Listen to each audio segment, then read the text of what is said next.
Hello everyone, my name is Julieta Alejandra Carrillo Sanchez. I am a student of the UNAD. My random question is, do you prefer talking over the phone or face-to-face? Okay, I prefer to talk face-to-face with someone always because communication through technology is meaningless to me.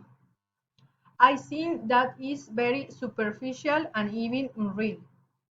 I think that a person can write 1,000 things for the chat, but wouldn't be able to hold that in person.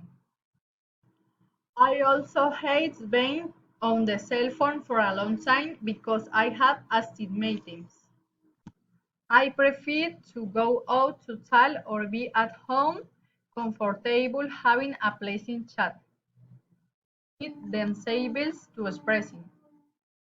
Because chats and social medias make the anxiety for starting a conversation in real life.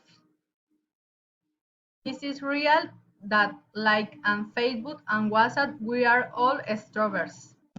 I don't like the fact to having great and a text and letters and emojis they cannot represent my emotions.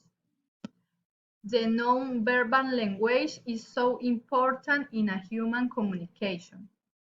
One cell phone can replace two. Rewinding it is being in a pleasant place with the important person for me. I think that emojis and stickers don't seem enough to express my ideas and feelings. They are so flat. Every day, technology brings out new products to be more connected, but in reality, this technology disconnected us more every day. It absorbs us, it limits us, and we lose the basic human skills like starting or holding conversation in a person. It's so terrible.